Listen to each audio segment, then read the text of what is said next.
I must quote an incident that when we were to destroy these targets, Right. the timing was 2 o'clock, 4 o'clock, any time. But we made sure that when the people on the other side are going through that namaz prayer in the terrorist camp, we said this time will not touch. Because सबका मालिक एक है. General Upendra Dwivedi की इस बात ने हर भारतीय के अवचेतन में बैठे उस भय को जगा दिया जो 1000 साल के मजहबी घात, प्रतिघात और विश्वासघात का परिणाम है. सेना प्रमुख बड़े गर्व के साथ बोलते गए कि ऑपरेशन सिंदूर के दौरान आतंकी अड्डों को ध्वस्त करने में नमाज के वक्त का ध्यान रखा गया क्योंकि सबका मालिक एक है. ये वही पृथ्वीराज चौहान सिंड्रोम है जिसने हमारे देश को गुलामी का वो घाव दिया जिससे हम आज तक उबर नहीं सके हैं. राजनेताओं से तो कोई आशा नहीं थी, लेकिन सेना के प्रमुख में भी शत्रुबोध का ऐसा संकट होगा, ये बात डराने वाली है. हम मान सकते हैं कि जनरल द्विवेदी ने जो कुछ कहा वो राजनीतिक नेतृत्व को खुश करने की मंशा से रहा होगा. सेकुलरिज्म वो जहर है जो ऊपर से नीचे की ओर उतरता है और एक बार जब ये पूरे शरीर में फैल जाता है, व्यक्ति अपना ही इतिहास भूल जाता है. British scholar C.S. लुइस ने अपनी पुस्तक द एबॉलिशन ऑफ मैन में लिखा है कि modern obsession with being nice would destroy the soul.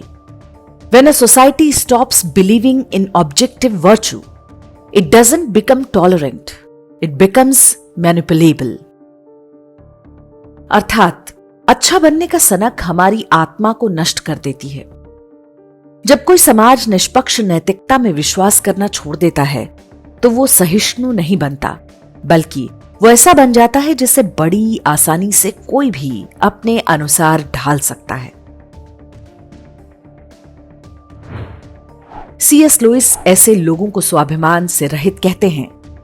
ऐसे व्यक्ति जिनमें इच्छाएं और बुद्धि तो होती है, लेकिन ना तो साहस होता है, ना सम्मान और ना ही नैतिकता की सहज प्रवृत्ति. वे हर परिस्थिति का हिसाब किताब लगा सकते हैं, लेकिन संकट में खड़े नहीं हो सकते. ये विचार सुनने में थोड़ा कड़वा है, लेकिन ध्यान से देखें तो ये हमारे आपके ही बारे में है. सैकड़ों वर्षों के इतिहास में हमने ये होते हुए बार बार देखा है. जब कोई भी चीज इतनी महत्वपूर्ण नहीं रह जाती कि उसके लिए अपना बलिदान दिया जा सके, तो हर चीज पर मोलभाव की जा सकती है, यहां तक कि मानवीय गरिमा पर भी. जिन्होंने हमें धर्म पूछकर और पैंट उतरवाकर गोली मारी, यदि हम उनकी नमाज की चिंता करते हैं तो मूर्ख और हास्यास्पद ही नहीं, दया के पात्र भी दिखाई देते हैं.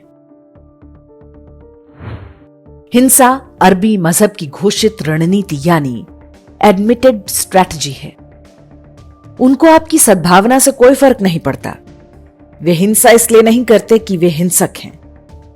वो हिंसा इसलिए करते हैं क्योंकि उन्होंने पाया है कि उनके झूठ को स्थापित करने के लिए हिंसा सबसे कारगर तरीका है. उन्हें हिंसा से हमेशा फायदा होता है और वे ऐसा करते रहें, इस बात को सुनिश्चित करवाते हैं वे लोग जो बताते हैं कि सबका मालिक एक है, वो भी हमारे जैसे हैं. हर अब्दुल बुरा नहीं होता, मजहब नहीं सिखाता आपस में बैर रखना, इत्यादि इत्यादि. मोहम्मद गोरी बार बार हमले करता रहा और हार के बाद दया की भीख मांगकर भागता रहा. वर्ष 1192 में तराइन के युद्ध में जीत मिलते ही गोरी ने पृथ्वीराज चौहान को बंदी बना लिया और उनकी आंखें फुड़वा दी. वो शुरुआत थी, लेकिन हमने कोई सबक नहीं सीखा.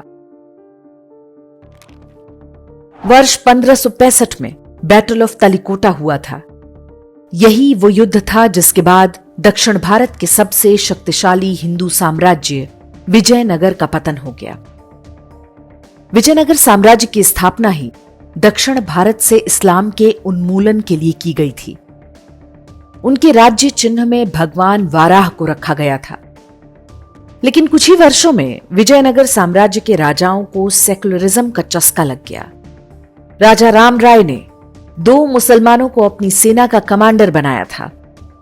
उन्हें गिलानी ब्रदर्स के नाम से जाना जाता है। पड़ोसी मुस्लिम राज्यों ने हमला किया तो गिलानी भाइयों ने युद्ध के मोर्चे पर अचानक पाला बदल लिया। वे मजहब के नाम पर शत्रु के साथ मिल गए। वो कोई साधारण हार नहीं थी।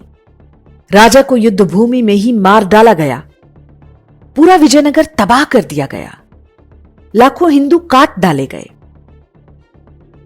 आज हम्पी के नाम पर वो एक टूरिस्ट प्लेस मात्र बनकर रह गया है। जो हम्पी अपने समय का विश्व का सबसे बड़ा और समृद्ध नगर था। विदेशी संस्मरणों में लिखा गया है कि वहां हीरे और माणिक्य की मंडियां लगती थी। वो हम्पी ऐसा उजड़ा कि फिर कभी बस ना सका। आज भारत के मिलिट्री स्कूलों में भी बैटल ऑफ तालिकोट का इतिहास नहीं पढ़ाया जाता। हमने उस युद्ध से भी कोई सबक नहीं सीखा। इस बारे में हमारे वीडियो का लिंक हमने YouTube डिस्क्रिप्शन में दिया है। 400 वर्ष बाद विजयनगर वाली कहानी जम्मू कश्मीर के मीरपुर में दोहराई गई। राजा हरि सिंह की डोगरा आर्मी में बड़ी संख्या में मुस्लिम सैनिक भर्ती किए गए थे। राजा हरि सिंह को लगता था कि वे कश्मीरी हैं, मातृभूमि से कभी धोखा नहीं करेंगे। 1947 में जब पाकिस्तानी सेना घुसी तो मुस्लिम सैनिकों ने मातृभूमि के बजाय मजहब का साथ दिया। डोगरा सेना के ईमान वालों ने अपने ही अधिकारियों को धोखे से मार डाला और पाकिस्तान के साथ मिलकर मीरपुर में लाखों हिंदुओं का नरसंहार किया गया। विश्वासघात की वो कहानी भी इतिहास की पुस्तकों से छिपा ली गई। हमने इससे भी कोई सबक नहीं सीखा। इस बारे में हमारे वीडियो का लिंक हमने YouTube डिस्क्रिप्शन में दिया है। 1971 का बांग्लादेश युद्ध भले ही हमने जीत लिया, लेकिन उससे पहले पाकिस्तानी सेना के हाथों लाखों हिंदुओं का नरसंहार हुआ था। पूरे विश्व में मास रेप की वो सबसे बड़ी घटना थी। भारतीय सेना ने वो मजहबी बर्बरता भी देखी थी, लेकिन उससे भी कोई सबक नहीं लिया गया। इस पर भी हमारे वीडियो का लिंक YouTube के डिस्क्रिप्शन में आपको मिल जाएगा।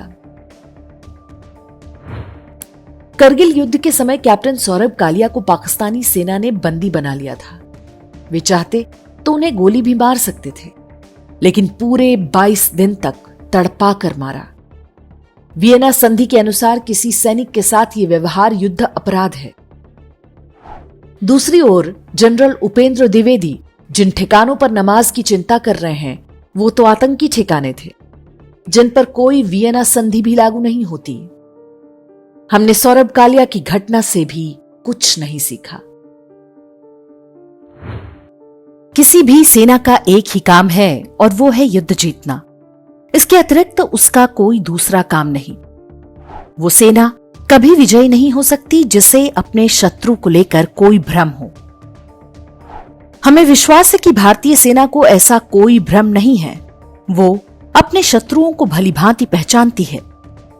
लेकिन जब कोई बड़ा सैन्य अधिकारी वर्दी में नमाज पढ़ने बैठ जाता है तो उसके शत्रुबोध पर संदेह होने लगता है। राजनीतिक नेतृत्व की प्रशंसा और प्रमाण पत्र पाने की होड़ का परिणाम है कि इन दिनों भारतीय सेना की महत्वपूर्ण बैठकों के चित्र सोशल मीडिया पर पोस्ट करने का चलन शुरू हो गया है। यहां तक कि कोर कमांडर्स की बैठकों की रील बन रही है। चेहरा चमकाने का ये खेल कितना खतरनाक हो सकता है, इसकी केवल कल्पना ही की जा सकती है।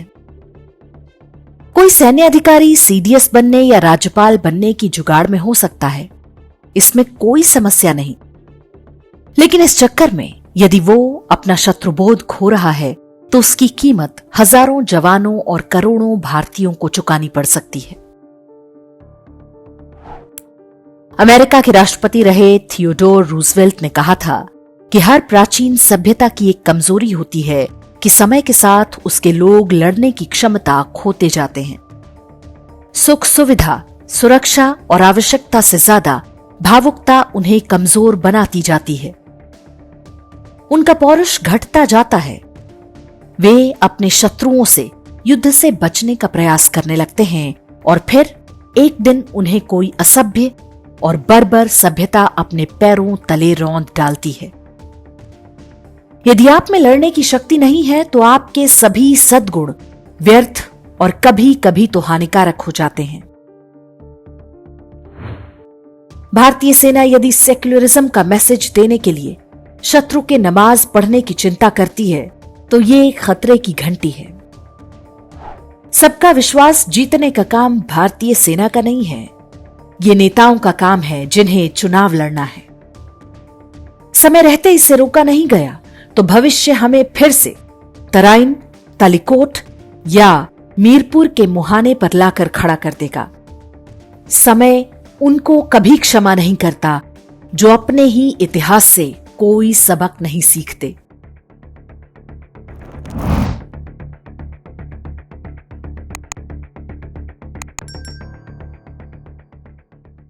इंडेक्स ऑनलाइन के वीडियो समाज को समर्पित हैं। आप इनको डाउनलोड करके जैसे चाहे वैसे प्रयोग कर सकते हैं। चाहे तो आप हमारे टेलीग्राम चैनल से जुड़ सकते हैं, वहां सारे नए पुराने वीडियो आपको मिल जाएंगे। हमारे सोशल मीडिया लिंक हर वीडियो के डिस्क्रिप्शन में होते हैं। हमारा एकमात्र उद्देश्य हिंदू समाज को जागृत और एकजुट करना है। इसमें सहभागी बने। धन्यवाद।